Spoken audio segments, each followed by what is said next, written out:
Okay, so we are continuing the Box Awards for this year. It's my self-dubbed awards, I guess ceremony if you want. So yeah, we're going to be actually discussing today the top songs of the year. I'm going to be doing top 5 with a little bit of honorable mentions. But yeah, we're going to get going. This is Songs of the Year for 2024.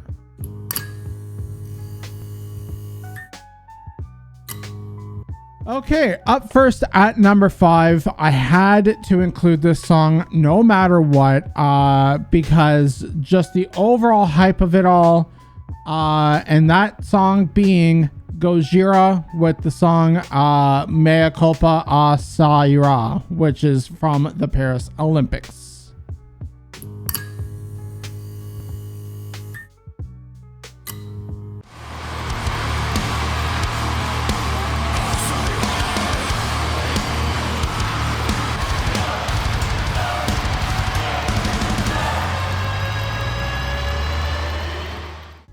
So yeah, I definitely had to incorporate this into the list because just the overall hype, it started off this train of just, exciting moments for the metal community.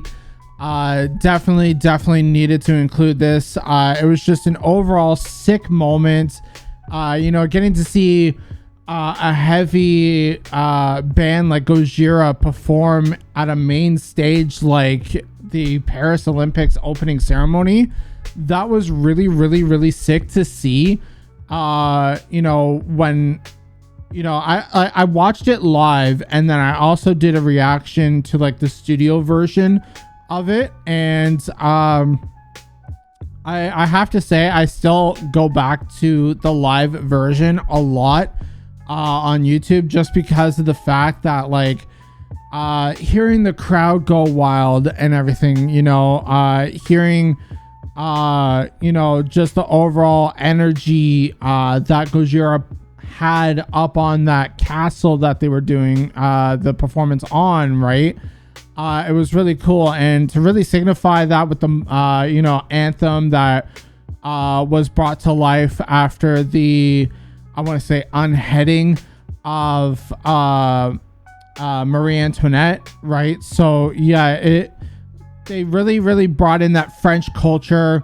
Being a French metal band like that, they were really a sick choice for the Paris Olympics, and yeah, that's why it deserves its number 5 spot. Not obviously an original song, so I can't really include it any higher. It wasn't anything like too out there. I just had to bring it because I live for the moment of what it brought and everything. So yeah, that was number 5. Let's move on to number 4.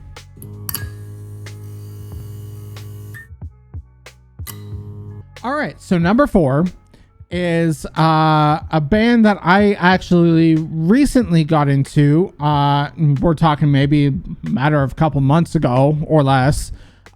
This is the band Not Enough Space with the song Primitive.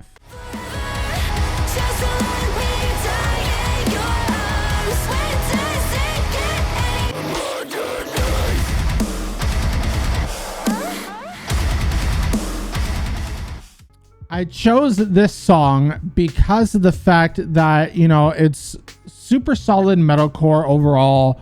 It reminds me of early 2000s crapcore, early Attack kind of days. You had that nice solid crapcore kind of breakdown in it. So them kind of bringing an old sound into the modern age kind of thing was really cool. I wasn't really too huge on their first initial songs, because of it being too kind of MySpace core kind of stuff. But the songs definitely have grown on me for sure. So I have become a fan of Not Enough Space, and the girls, both of them, their vocals are unreal. So yeah, that was really sick. And then we have to talk about that breakdown again. them incorporating a stupid ass moan into it just for the LOLs, it reminds you, not everything has to be super serious, not to take yourself too seriously in metalcore and everything like that. They were just having fun with it. I know I see a lot of people in comment sections and whatnot saying that, oh, this is stupid, blah, blah, blah. But I'm just saying, just have fun with it. We're all here to have fun and just enjoy music, whether it's serious or unserious, whatever. But we also have to talk about like how big it became on like platforms like Instagram and TikTok and stuff like that. Like you had even Orion Reacts, which is another homie in the reaction scene. He was even mentioning to these guys, to replace the moan with a freaking fart. And then they did that, and then he dubbed it Sharkcore. So yeah. Just for the pure memes of it all, and it being a solid song and a song that I come back to on a frequent basis, I had to include that as number 4. So let's move on to number 3.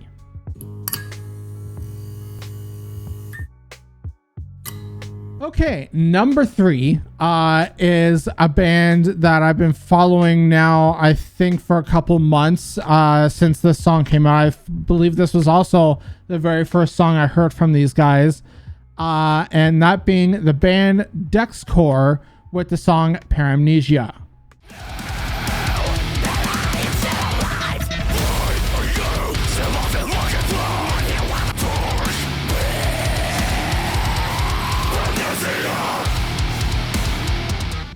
So, with this song, I literally have here in my notes for this video just the tagline WTF Insanity, because that's literally what this song is. It's just heavy off the rip. The drumming is absolutely balls to the wall insane. I've become such a huge fan of their drummer. I know their drummer currently isn't like their full-time drummer as of yet. They're just a session for hire drummer.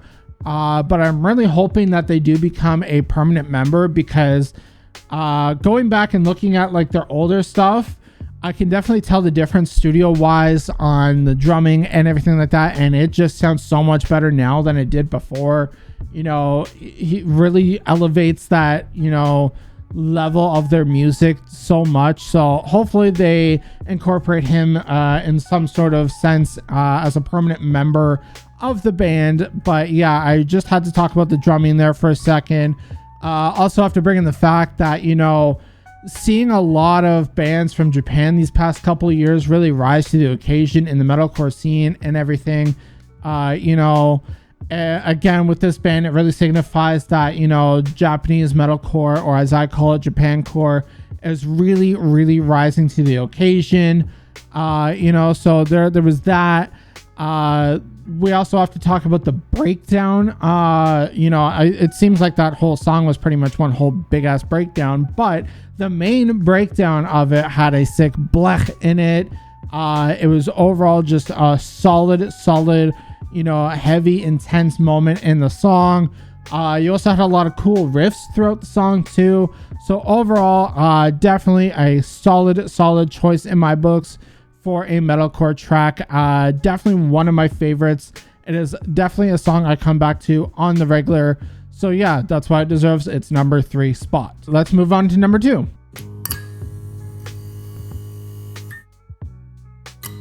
Number 2 is actually not even a metalcore track. It is more on the fun meme side of things. Again, like I said, you don't really have to take music too seriously sometimes for it to be really good.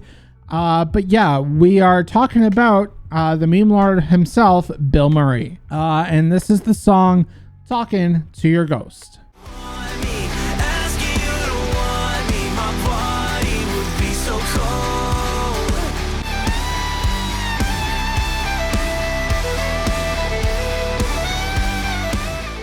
So yeah, I had to choose this song just because, the rise of countrycore has been, coming you know, very strongly the last, like, I want to say 2 years. I mean, you have like artists like Hardy that are incorporating metal rock into country music.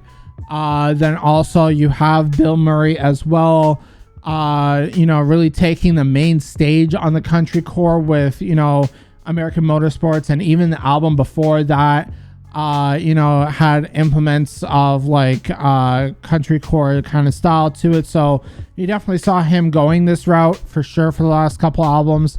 And you know, we also had that like Falling in Reverse track with Jelly Roll, that was very country core, or the alternative, however you want to say it. Yeah, it was definitely a highlightable moment of the year too, when this video came out. Just the video itself screams the word America. I mean, the fact that Johnny is just in the video with tractors and, you know, stuff like that on a freaking farm, wearing a button-down shirt that is the freaking American flag with a bald eagle on it. I mean, you can't get more America than that, right? So yeah, it's just it was memey to the extreme. I mean, if you know Bill Murray, you know the lyricism can be sometimes like on the sadder side of things, but on the realistic side, you know, he never really takes himself too seriously and everything like that, which I love. I mean, metal's not always about the serious kind of thing, and you know, sometimes you just gotta have fun with things, like I said before. You know, so yeah, that on top of the fact that it's catchy as all hell. It is literally my second most played song on Spotify. So yeah, I definitely had to place this at number 2. So yeah, that was Bill Murray talking to your ghost. Let's move on to the honorable mentions.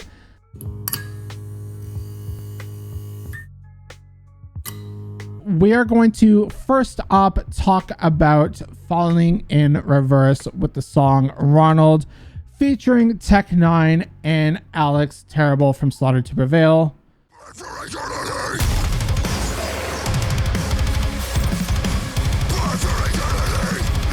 You're thinking the devil is making the crime, of the people are evil and never know demon design is the opposite of a divine? No! Yes. The hell is in front of you, set them behind, I can feel every sound.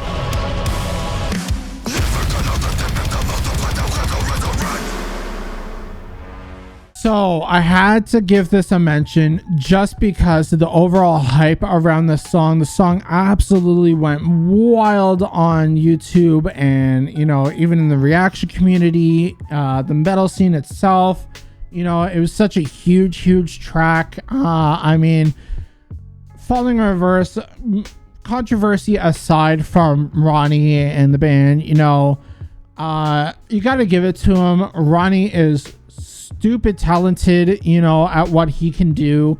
Like I said, controversy aside, he is just such a powerhouse in the metal scene. You know, so you can totally tell why they sell out shows on the consistent basis, you know, because musically they absolutely deserve it. And with this song, Ronald, you had also Alex Terrible at the end with like I want to say more of like, not, it's kind of like a fusion of like metalcore and deathcore. Like you have deathcore elements at the end of the song there. But yeah, Alex bringing in his like lows and everything into the mix was really cool. You also have a surprise guest, which going into the song, I didn't really have too much expectations on it, but you know what? It was a really cool feature from Tech 9. You know, I've been a fan of Tech 9 for, I want to say, the better part of 10 years, if at least.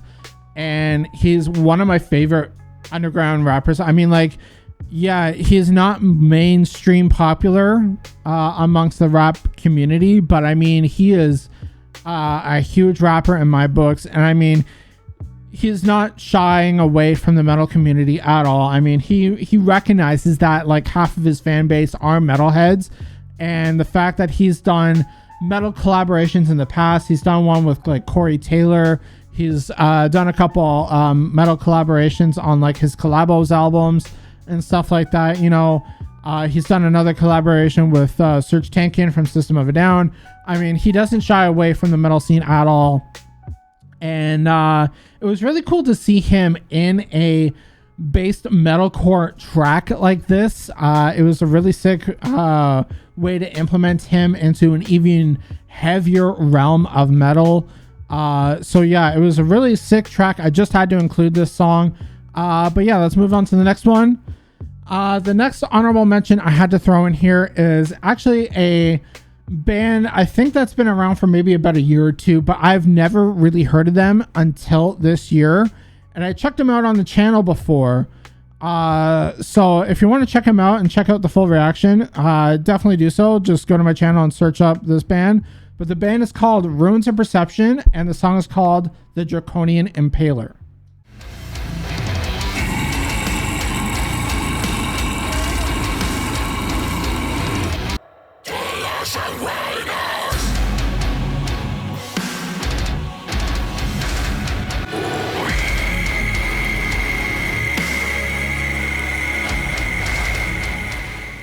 So I had to include this band, you know, even though they're not extremely popular by any sort of the means, I feel like they deserve it because, like, honestly, with the, you know, creativity that they brought within even this track or even other tracks that I've checked out, you know, they always bring this like deathcore meets black metal mix to things. I get not a lot of people are a fan of like witchy screams in the black metal realm, but you know what, these guys pull it off so damn well. It just fits so well together. It's all cohesive, you know, so them really bringing in those two genres and genre fusing those two together, it's something that you wouldn't really see happening, but it works so well. But like I said, he has those like high-pitched screams that like reminisce of like, I want to say like Danny Filth from Cradle of Filth. He's got those like high-end witchy kind of screams, but then he can also like really get down there in his lows and gutturals and everything, especially in the breakdown. I mean, the breakdown also was very like old early 2000s style deathcore meeting that whole you know, black metal style as well. Again, reaching into his highs, he brought some like high-pitched rees and the pig squeals and everything, and then the song just ends on like a slow down. It was just a really sick song overall. I had to include this track 100%. Like I said, if you've never heard of them before, definitely go check them out. I'll definitely leave probably a link down below in the description for you all to check out. But yeah, I had to include these guys, definitely. Now, next, we are actually going to be talking about a very highlightable moment of the year. And I didn't put these guys at number one for a certain reason, but yeah, I'm of course talking about Linkin Park and the return of the band.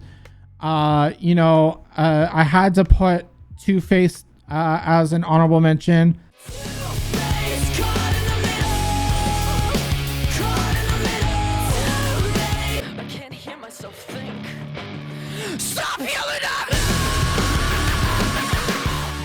So yeah, we had to include Two-Face as a honorable mention here, just on the preface that like Linkin Park is finally back after the unfortunate passing of Chester Bennington. They brought in a new female vocalist, which, you know, is really sick. It was such a fluent transition for the music and musicality and everything. Absolutely dug the album as a whole, you know. But I had to say this song in particular because this song got me the most hyped up for the album. Right before the album dropped, they dropped this song, and it got me the most excited for it right away. Just because the new metal feeling from it really brought you back to that whole Hybrid Theory, Meteora vibe that we all grew up and loved, you know.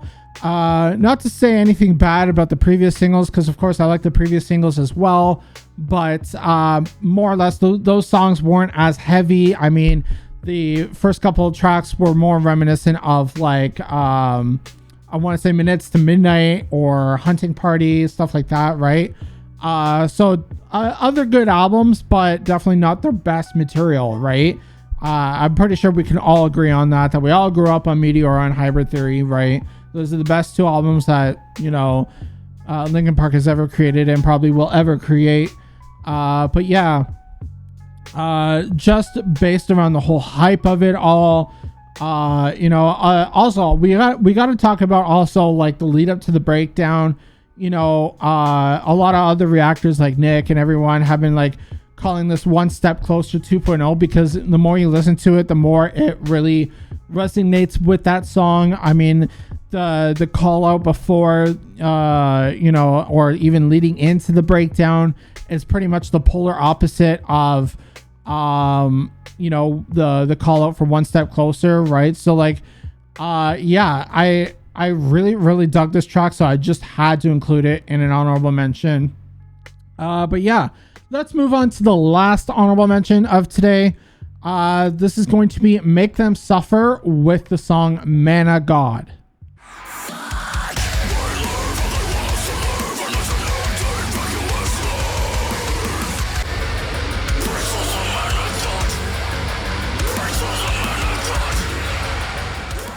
So with this one, I just had to include it because, again, it's a solid metalcore track overall, but there's some highlightable moments about this song that really, really stuck out to me. For in fact, Alex, her vocals, the fact that Sean and the rest of the band are letting her breathe vocally and on the keyboards even more so than their previous female singers and everything, I really love that they're allowing her to scream as well when that wasn't really the case with, like, say, singers like Buka and stuff like that, right? So it's really, really cool to see that, they're giving a lot more breathing room to a secondary vocalist to just bring the band up another level.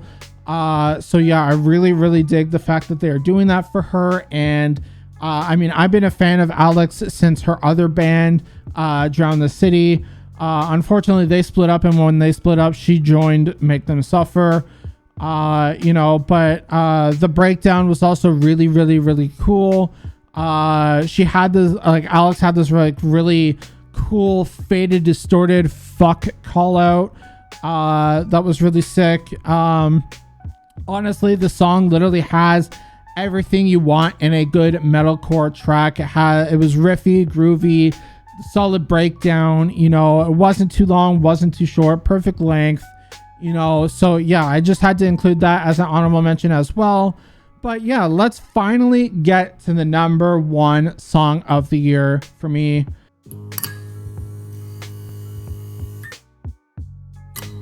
So number one is going to be the band Unprocessed with the song Dark, Silent, and Complete.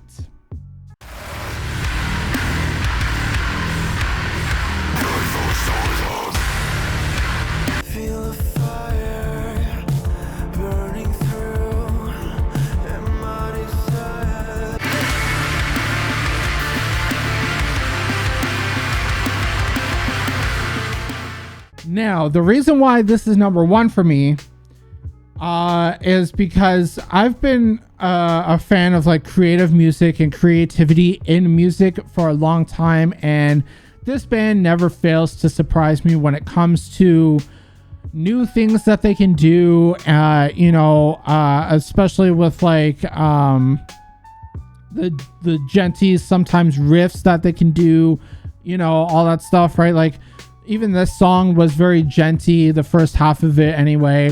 The breakdown was like very face punching, it's almost jarring to that aspect, but in a good way. Sometimes breakdowns can be jarring and you don't like it, it just doesn't seem to fit well. But the nice little pause that they have there before the breakdown really hits really signified that impact on it. So yeah, I really, really dug the breakdown on it. Like I said, it was genty. The overall flow of the song was really sick. The transition going from the heaviness after the breakdown into this R&B aspect with like, I think it was like the cello or whatever going on too. That really, really brought the song to a close and everything. That was a really, really sick choice musically and everything. And honestly, this song was my number one most listened to song of the year. I can't remember how many plays I got right now, but yeah. This is a song I listen to very, very, very frequently. So this absolutely deserved my number one spot. But yeah, let me know what you all thought of my list. And I guarantee you there's going to be some people saying, oh no, this song should have been number one, blah, blah, blah. But I mean, music is subjective. We all have different opinions. So with that being said, I'm going to create a discussion down below in the comment section. Let me know down below what your songs of the year were. Do you agree or disagree with my list? Where would you place some of these songs? Yeah, I would definitely love to hear from you all on your opinions. But yeah, I'm going to wrap it up here. Like I said, I'm trying this out this year for Best of the Year, the Box Awards. So I'll be back probably next week again with another video. That will be probably EP of the year and then leading up to album of the year for the last week of December. But yeah, with all that being said, don't forget to hit that subscribe button, hit that notification bell, and hit that like button if you did enjoy. But yeah, that's about it. I've been Shineboxx. Keep shining, everyone, and I will see you all in the next video. Peace.